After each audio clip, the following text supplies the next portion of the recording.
할렐루야. 4월 12일 화요일 고난주간 특별 새벽기도회 둘째 날 새벽기도를 시작하겠습니다.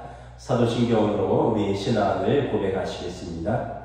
나는 전능하신 아버지 하나님 천지의 창조주를 믿습니다. 나는 그의 유일하신 아들 우리 주 예수 그리스도를 믿습니다. 그는 성령으로 잉태되어 동정녀 마리아에게서 나시고 본디오 빌라도에게 고난을 받아 십자가에 못 박혀 죽으시고 장사된 지 사흘 만에 죽은 자 가운데서 다시 살아나셨으며 하늘에 오르시어 전능하신 아버지 하나님 우편에 앉아 계시다가 거기로부터 살아있는 자와 죽은 자를 심판하러 오십니다. 나는 성령을 믿으며 거룩한 공교회와 성도의 교제와 죄를 용서받는 것과 몸의 부활과 영생을 믿습니다. 아멘. 찬송가 151장 찬양하시겠습니다.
신약성경 요한 1서 2장 2절입니다. 신약성경 388쪽입니다. 요한 1서 2장 2절 다 찾으신 줄 알고 저희들이 함께 합독하겠습니다. 그는 우리 죄를 위한 화목제물이니 우리만 위할 뿐 아니요 온 세상의 죄를 위하시니라. 다시 한번 읽겠습니다. 그는 우리 죄를 위한 화목제물이니 우리만 위할 뿐 아니요 온 세상의 죄를 위하시니라. 아멘. 할렐루야. 고난주간 특별 새벽기도 둘째 날입니다. 이번 고난주간의 주제는 십자가의 도입니다. 어제 첫째 날의 십자가의 도는 예수님의 하나님의 성품인 공의와 사랑의 충돌로서 우리의 죄를 용서하시기 위하여 하나님의 공의를 훼손시키지 않으시면서 하나님의 사랑을 당신의 몸으로 보여주신 사건이다. 우리 죄 용서의 사건이라고 말씀을 드렸습니다. 오늘은 십자가의 도가 화목제물 화해라는 측면에서 말씀을 전해드리도록 하겠습니다. 구약에서 실수로 사람을 다치게 하면 반드시 그에 따른 배상을 해야 했습니다. 예를 들어서 소가 부주의하여서 사람을 들이받았다. 그러면 만약에 크게 다쳤다면 큰 배상을, 적당히 다쳤다면 거기에 상당한 벌과 배상을 요구함으로써 그 고대 사회에서도 이 손해배상에 대한 그 책임을 물음으로 질서를 유지하고자 했습니다. 십자가에 이렇게 배상의 의미가 있습니다. 배상은 대가를 치르는 것이죠. 하나님께서 우리의 죄를 하나님께서 대신 지불하신 것입니다. 대가를 지불하신 것이죠. 배상을 하신 것입니다. 마태복음 60장 28절에 십자가에 대해서 이렇게 말씀합니다. 인자가 온 것은 섬김을 받으려 함이 아니라 도리어 섬기려 하고 자기 목숨을 많은 사람의 대속물로 주려 합니다. 대속물은 치를 몸값이라는 뜻입니다. 대신 지급하고 지불해야 되는 물건, 몸값이라는 뜻입니다.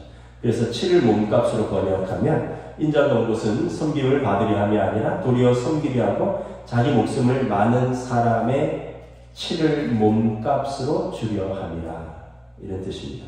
갈라디아서 1장 4절에서도 동일하게 말씀합니다. 그리스도께서 하나님 곧 우리 아버지의 뜻을 따라 이 악한 세대에서 우리를 건지시려고 우리 죄를 대속하시기 위하여 자기 몸을 주셨으니. 그래서 십자가의 의미는 값을 치루어야 하는데 당사자가 그 값을 치를 능력이 안 되니까 대신 그 값을 치르는 것입니다. 그래서 그 빚을 어떻게 보면 대신 갚아줌으로 빚 문서를 찾아서 찢고, 또 그래서 우리가 죽어야 하는데 대신 죽으시는 사건이 십자가인 것입니다. 그래서 배상의 개념이 십자가에 있는 것입니다. 그렇다면 하나님께서 우리를 위해서 당신의 아들을 이렇게 배상으로 내어주신 이유는 무엇입니까? 요한복음 3장 16절에 잘 나타나 있죠. 하나님이 세상을 이처럼 사랑하사 독생자를 주셨으니 이는 그를 믿는 자마다 영생을 얻게 하려 하십니다. 그 배상의 목적은 자기 백성을 심판과 멸망으로부터 생명을 얻고 구원을 얻게 하는 것이 목적인 것입니다.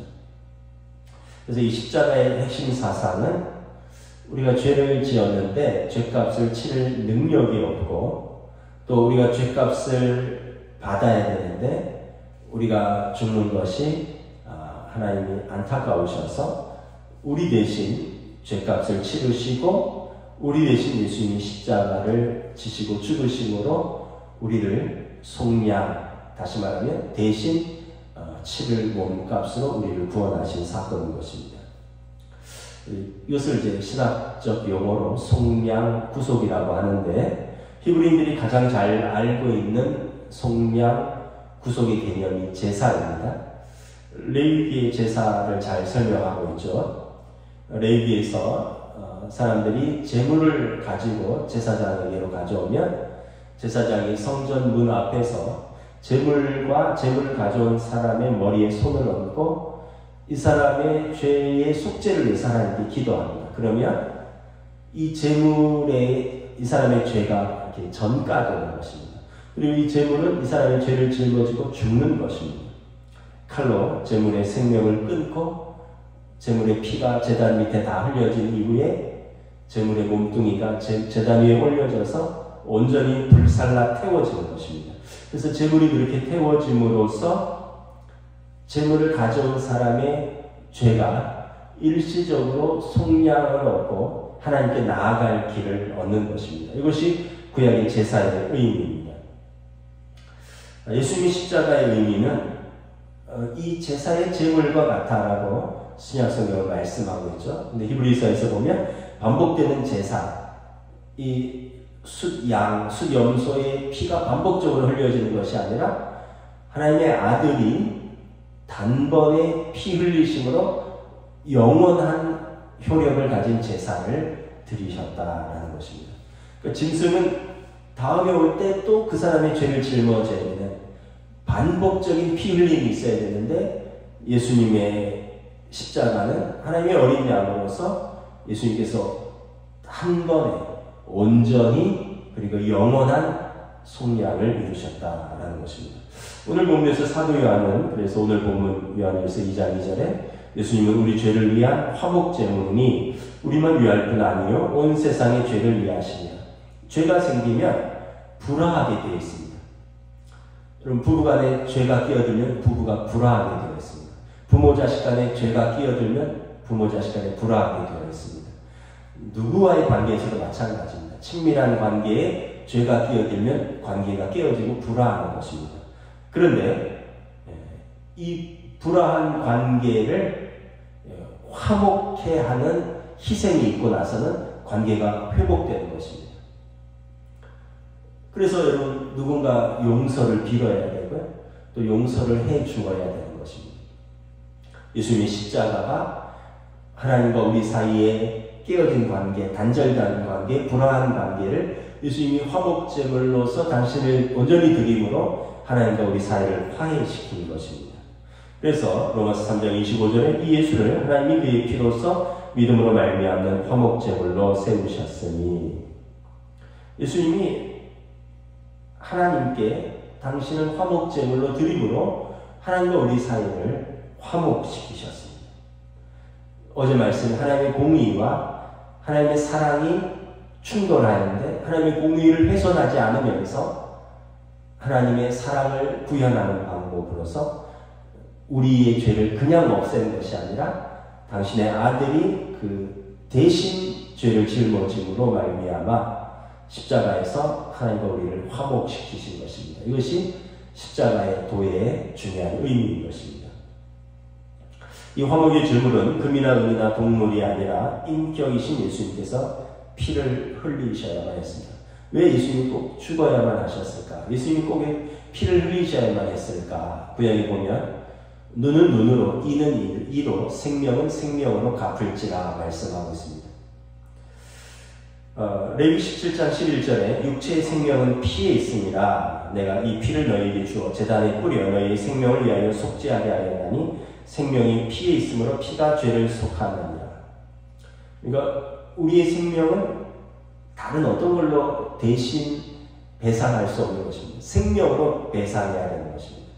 그래서 예수님의 생명으로, 예수님의 피로써 우리의 생명을 대신하시고 하나님과 우리를 화목케 하신 것입니다. 이게 배상의 개념입니다. 화목의 개념입니다. 여러분, 제물을, 구약에서의 제물 말씀드렸죠. 제물은 그냥 드려지는 것이 아니라 먼저 칼로 생명을 끊어야 됩니다.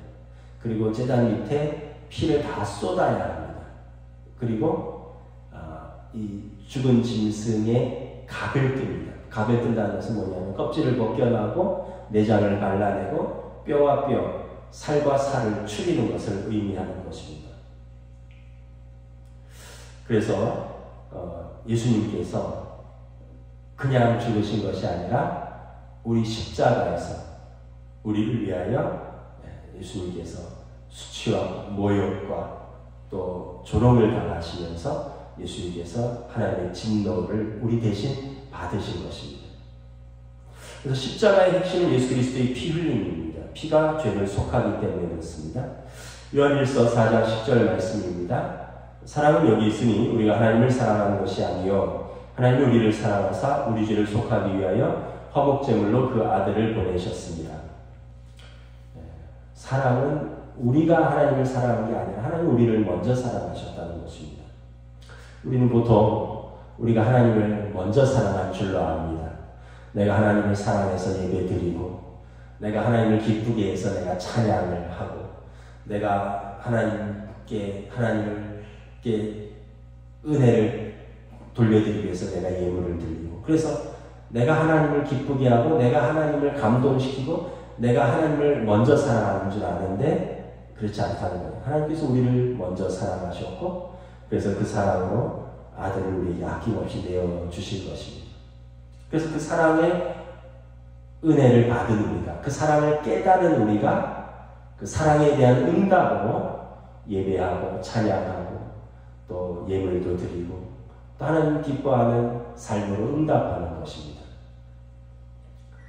하나님께서 우리를 보니까 스스로의 힘으로는 죄로부터 말미암아 죽을 수밖에 없고, 그래서 스스로의 힘으로는 방법이 없는 우리를, 그래서 하나님께서 은혜와 긍휼과 자비하심으로 우리를 구원하시기 위해서 아들을 희생하기로 결정한 것입니다. 사도 바울은 십자가를 이렇게 배상이라는 상업적인 용어로 설명을 합니다. 여러분, 우리 시장에 가면 밥도 사 먹고 또 물건도 사고 그렇죠. 우리가 돈을 지불하면 지불한 물건은 더 이상 그 주인의 것이 아닙니다. 돈을 지불한 나의 것이 되는 것입니다. 우리가 돈을 지불한 것은 다시 말하면 그 사람의 소유권이 그 사람에게서 나에게로 옮겨왔다라는 그런 의미인 것입니다. 십자가가 그런 것입니다. 구약에 보면 물건을 사는데 동물도 사고요, 사람도 샀습니다. 그 당시는 노예를 사고 팔았죠. 그래서 은 30냥, 예수님이 은전 30냥에 팔렸는데 사실 은 30냥은 성인 노예 값의 몸무게입니다. 한 사람의 노예를 사고 파는데 은 30냥이 정도로 거래가 되는 것입니다. 그래서 여러분, 만약에 우리가 어떤 동물을 샀습니다. 시장에 가서, 또 고대시대 시장에 가서 노비로서 어떤 사람을 샀어요. 그러면 그 동물과 그 노예는 나의 소유가 된 것입니다. 그다음부터는 내 마음입니다. 내가 샀는데 내가 그 동물을 불쌍히 여겨서 풀어줘도 상관이 없어요. 왜냐하면 내가 그 동물을 애완견으로 내가 키워도 되지만, 반려동물로 내가 불쌍해서 얘를 놔줘야겠다 하고 놔줘도 상관이 없는 것이죠. 왜냐하면 소유권이 나에게 넘어왔기 때문에 그런 것입니다. 노비도 마찬가지입니다. 노비를 산 목적은 집안일을 시키거나 그런 목적으로 은을 30냥을 주고 노비를 샀습니다. 그래서 그 소유권이 이제 나에게 넘어왔습니다. 그런데 노비를 내가 불쌍히 여겨서 긍휼히 여기고 은혜를 그에게 베풀고 싶어서 그에게 돌아가다 풀어주면 그것도 그 사람의 자유가 되는 것입니다. 그건 내 권리인 것입니다. 그 사람과 그 동물을 산 그 값을 치른 나의 권리인 것입니다. 십자가의 개념이 이것입니다. 사단이 우리를 노예로 삼았습니다. 죄의 노예로 삼았습니다. 그런데 예수님께서 그 값을 치루었습니다. 그래서 우리를 하나님께서 다시 사신 것입니다. 더 이상 우리는 사단의 소속이 아닌 것입니다. 그리고 죄와 사망의 법에서 생명의 성령의 법으로 우리가 자유케 된 것입니다. 로마서 8장 1절 2절 말씀입니다. 그러므로 우리가 죄와 사망의 법에서 생명과 성령의 법으로 자유케 되었다. 우리를 예수님이 값을 주고 사셔서, 그리고 하나님의 뜻대로 우리를 자유케 하시는 것입니다. 제사를 드릴 때 그 제물이 예수 그리스도인 것처럼 물건을 살 때 그 값을 치르는 돈을 속전이라고 하는데, 하나님께서 어떻게 보면 사단의 노예가 된 우리의 몸값을 지불하신 것입니다. 이것이 속전이라는 용어이고, 이제 신학적 용어로 속량, 구속 이런 의미가 되는 것입니다. 그러니까 쉽게 얘기하면 남의 것을 사서 자기의 것으로 만들었다, 이런 의미로 보시면 되는 것입니다. 하나님 우리를 사셨습니다. 그러면 우리는 더 이상 누구의 것도 아닙니다. 산 분의 것입니다. 더 이상 죄의 노예, 사단의 노예가 아니라 하나님의 자녀가 된 것입니다. 하나님의 자녀, 자유인이 된 것입니다. 값을 치르고 사신 바 된 것입니다. 이것이 구원입니다. 예수님의 피값으로 우리를 사신 것입니다. 그래서 여러분, 우리가 결코 우리의 생명이, 우리의 삶이, 우리의 구원이 값싼 싸구려가 아닌 것입니다. 우리가 가끔 인생을 살다 보면 어려운 일도 있고 힘든 일도 있고, 또 스스로 일도 풀리지 않을 때도 있고, 또 다른 사람하고 비교할 때 초라해 보일 때도 있고, 그러다 보면 이제 자기에 대해서 나는 좀 싸구려 인생을 아닌가. 결코 그렇지 않습니다. 하나님께서 값주고 사신 귀한 하나님의 아들, 딸인 것입니다. 여러분, 수많은 사람들이 있지만 자기 아들, 딸은 세상에서 제일로 귀한 것입니다. 우리 둘째가 지금 군에 있잖아요. 60만의 군인이 대한민국에 복무하지만 우리에게 우리 둘째 아들 한 명의 군인은 다른 어떤 군인보다 소중한 것입니다. 왜냐하면 우리 아들이기 때문에 그런 것입니다. 하나님에게도 마찬가지인 것입니다. 하나님의 자녀입니다. 우리가 하나님의 자녀입니다. 예수님께서 피로 값주고 사신. 왜 자녀가 소중합니까? 엄마가 낳았으니까. 자기 몸으로 낳았으니까. 아버지가 자기의 삶을 통해서 그 아이를 키웠으니까. 사랑과 정성과 생명이 들어가 있으니까 귀한 것이죠. 남의 자녀는 그게 안 들어가 있잖아요. 귀하지만, 남의 자녀도 귀하지만 나의 사랑과 나의 양육과 나의 생명이 들어가는 건 아니잖아요. 마찬가지입니다. 우리가 하나님의 자녀인 것입니다. 예수님이 피로 값주고 사셔서 그 어떤 것과도 바꿀 수 없는 예수님의 생명이 들어간 하나님의 귀한 자녀인 것이죠. 그렇게 얻은 구원인 것입니다. 그렇게 얻은 하나님이 값을 치르고 사신 자녀입니다. 여러분, 자부심을 가져도 됩니다. 자기 자신에 대한 그런 어떤 교만한 자부심이 아니라 예수님이 당신의 피값으로 생명으로 하나님이 독생자라는 그 귀한 한 분을 내어주시고 나를 사신 그것이 십자가라는 것입니다. 그러면 십자가 얼마나 귀한 것이고 또 우리가 다시 옛날로 돌아갈 수 없다는 것을 고백할 수 있는 것입니다. 또 십자가는 재판장의 어떤 그림으로도 설명할 수 있습니다. 여러분 지금도 그렇지만 옛날에도 서로 어떤 시비가 붙으면서 싸우게 되면 어디로 가져갑니까? 재판장으로 가져가죠. 그러면 서로 이렇게 시시비비를 가리는데요. 결국 최종 결정은 양쪽의 다 이야기를 들어보고 재판장이 결론을 내립니다. 뭐 옛날에는 제사장이 하기도 했고 왕이 하기도 했죠. 마찬가지로 여러분 마귀가 우리를 하나님의 법정에 고소했습니다. 우리의 죄를 하나님 앞에 검사처럼 줄줄이 읽으면서 우리를 기소했습니다. 그리고 왜냐하면 죄값은 사망이니까 하나님의 절대 정의 앞에 하나님의 공의 앞에 하나님의 절대 흔들릴 수 없는 정의와 공의 앞에 우리를 고소하는 것입니다. 그래서 우리가 우리 죄로 말미암아 사형 선고를 받아야 되는데 하나님께서 재판장에서 이렇게 판결을 합니다. 원래 사형을 받아야 마땅한데 무죄 선고를 하겠다. 왜냐하면 예수께서 그리스도께서 이 사람을 위하여 대신 배상을 했다는 겁니다. 예수께서 이 사람을 위하여 대신 생명으로서 배상했다는 것입니다. 그러므로 너는 그리스도로 말미암아 예수로 말미암아 의롭게 되었다. 그러니까 원래 우리가 의로워서가 아니라 예수님으로 말미암아 의롭다 칭함을 받게 된 것입니다. 이것을 이제 justification이라고 합니다. justify, 의롭다 하다, justification, 칭의. 원래는 의롭지 않은데 우리를 의롭다 부르는 것입니다. 왜냐하면 의로우신 그분이 우리를 위해서 배상을 했기 때문이었어요. 속전, 값을 치루었기 때문에 그런 것입니다. 그래서 원래 나는 불의해서 죽게 되어 있는데 예수님이 십자가로 하나님과 화해하고 또 우리 죄값을 그분이 배상하였으므로 하나님께서 무죄를 선고하시는 것입니다. 그 예수님의 의가 우리에게 전가되고 우리의 불의가 예수님께 전가되는 것입니다. 마틴 루터는 이것을 가리켜서 즐거운 교환이라고 했습니다. 우리 입장에서 즐거운 교환이죠.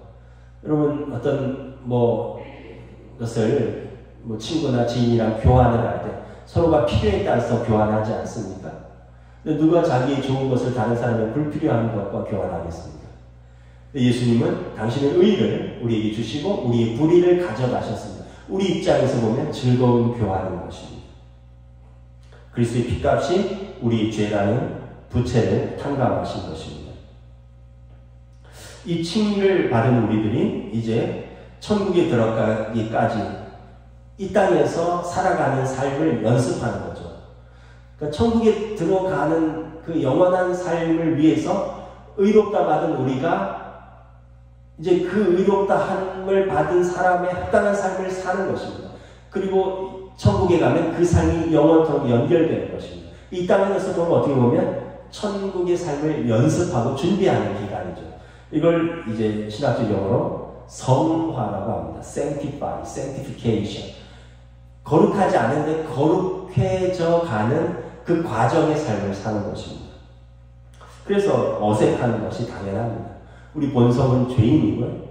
우리 본성은 의롭지 않은데 죄인인 우리가 의롭다 칭함, 넌 오늘부터 의로워 이렇게 하고 이제 의로운 삶을 연습을 해가니까 시행착오도 있고 좌충우돌도 있고 넘어지기도 하고 뒤로 물러서기도 하면서 그러나 단번에 이루어지진 않지만 주님 오시는 그날까지 계속 이 길을 이렇게 밟아가는 것입니다. 천국 가서 주님 앞에 설 때까지. 그래서 여러분 성화의 삶이 성도의 어떻게 보면 죄와 피 흘리기까지 싸우는 삶이다 이런 표현을 하는 것입니다. 여러분 아이들이 이렇게 어렸을 때 보세요. 처음에 피척피척 걷습니다.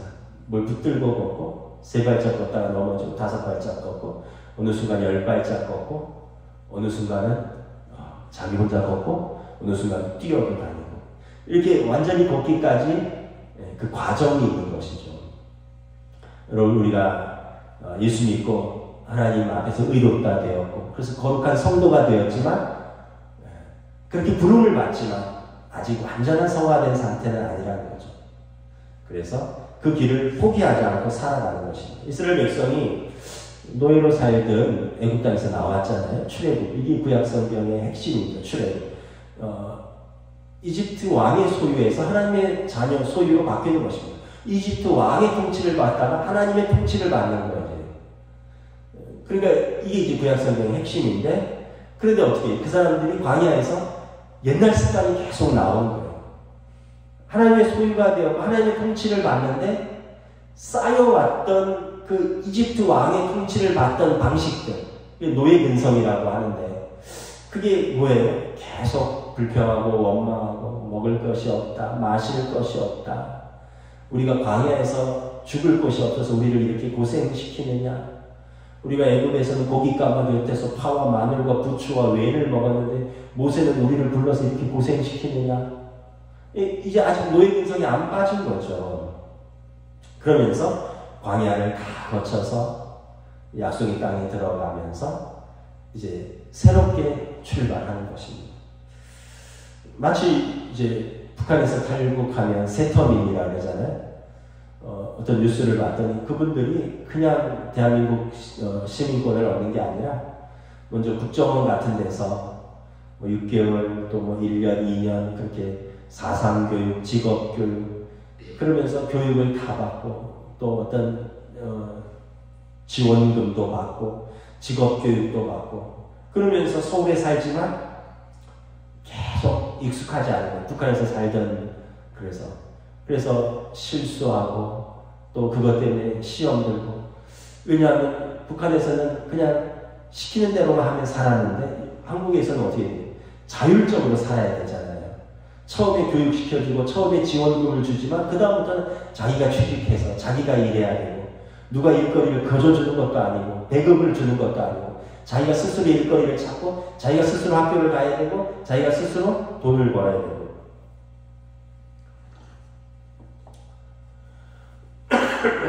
북한에서 넘어온 분들이 제일 힘들어하는 게 그거예요.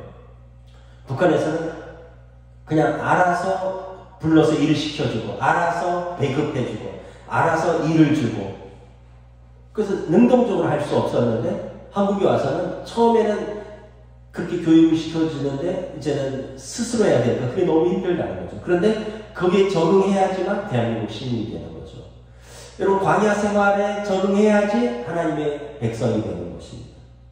성화가 이 적응 훈련인 것입니다. 성화는 이 땅의 지상의 교회에서 지상의 가정에서 지상의 이 땅에 나를 부르신 이곳에서 이전에 죄된 습성들 여전히 남아있습니다.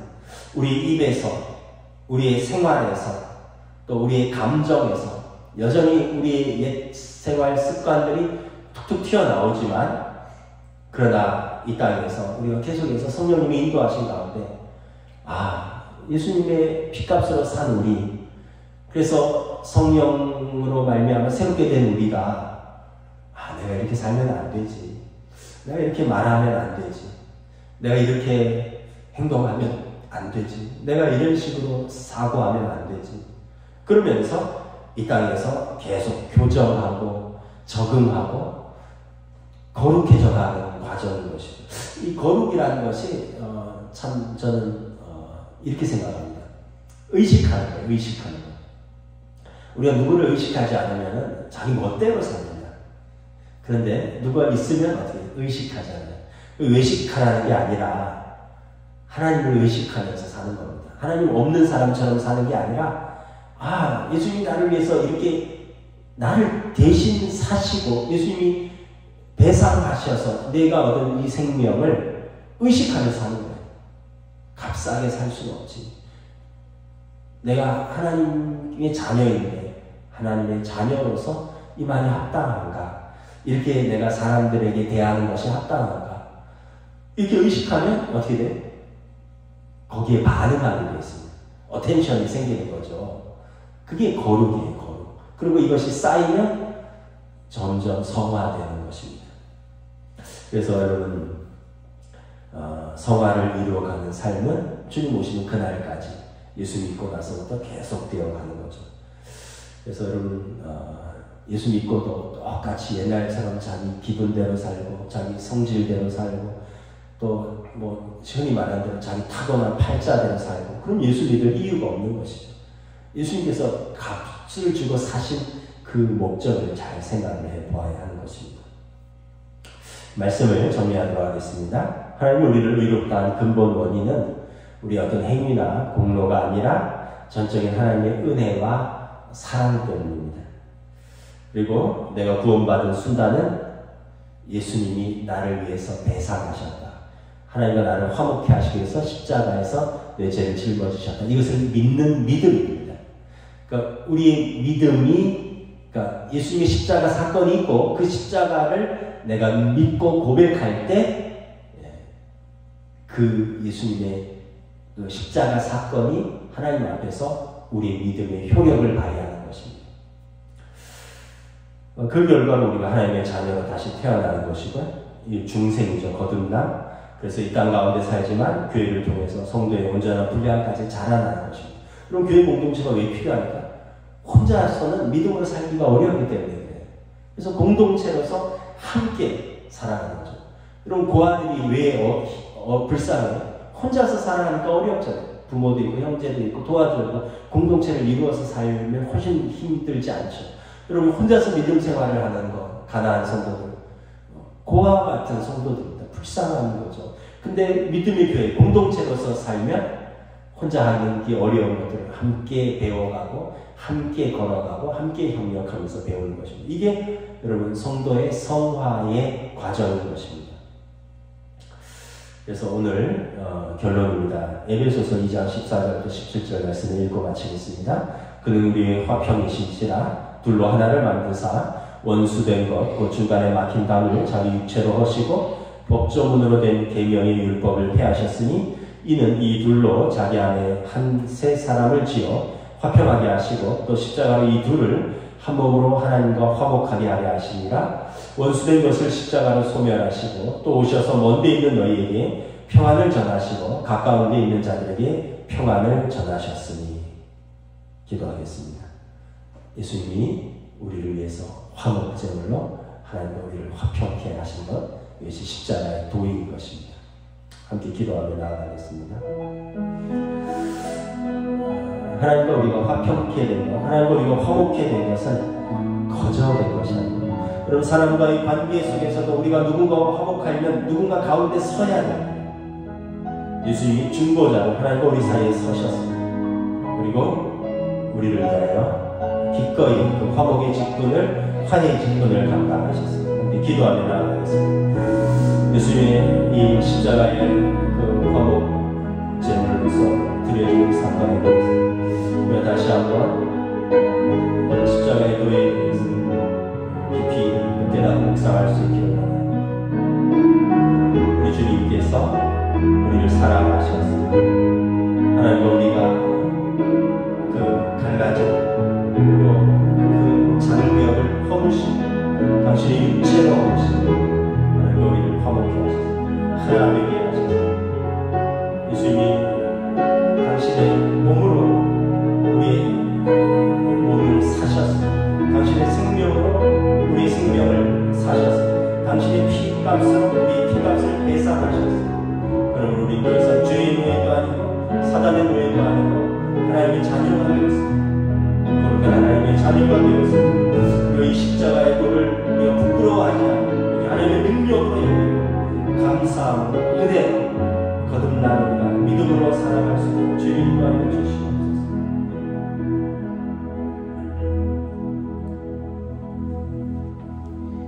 오늘 말씀에서 그는 우리 죄를 위한 화목제물이니 우리만 위할 뿐 아니요 온 세상의 죄를 위하시니라 말씀하셨습니다. 예수님의 십자가는 그분이 죄가 있어서 그분이 무능해서가 아니라 하나님이 무관심하셔서가 아니라 우리를 위한 하나님의 희생의 하나님 앞에서의 화목의 죄물 또 우리의 몸값으로 예수님의 몸값으로 배상의 개념이다라고 말씀하셨습니다. 그러므로 우리는 우리 죄값을 배상했으니 더 이상 죄인이 아니요 우리는 하나님께서 우리를 의롭다 하신 하나님의 자녀가 되었습니다. 예수님의 십자가 사건으로 말미암아 우리는 더 이상 죄의 노예도 아니고 사단의 노예도 아니고 하나님 예수님의 피값으로 사신 바 된 거룩한 하나님의 자녀가 되었습니다. 이것이 십자가의 도이니 그러므로 우리가 이 십자가를 깊이 묵상하고 깊이 사랑하고 우리가 사는 것은 이제 더 이상 내가 사는 것이 아니요 내 안에 그리스도께서 우리와 더불어 사는 것인 줄 믿습니다. 그러므로 이 십자가를 귀히 여기고 우리의 삶의 이 땅에서 우리가 거룩한 하나님의 자녀로서 믿음으로 살고 사랑으로 살고 하나님의 뜻에 합당한 하나님의 자녀로 하나님의 통치가 이루어지는 하나님의 백성으로서의 삶을 살 수 있도록 주여 인도하여 주시옵소서. 고난주간 또 특별히 우리가 십자가의 도를 묵상합니다. 우리가 다시 한번 십자가를 깊이 묵상하고 우리를 위하여 십자가를 지신 예수님을 깊이 사랑하는 귀한 시간들로 인도하여 주시옵소서. 감사를 드리오며 우리 주 예수 그리스도 이름으로 기도드리옵나이다. 아멘. 하늘에 계신 우리 아버지의 이름을 거룩하게 하시며 아버지의 나라가 오게 하시며 아버지의 뜻이 하늘에서와 같이 땅에서도 이루어지게 하소서.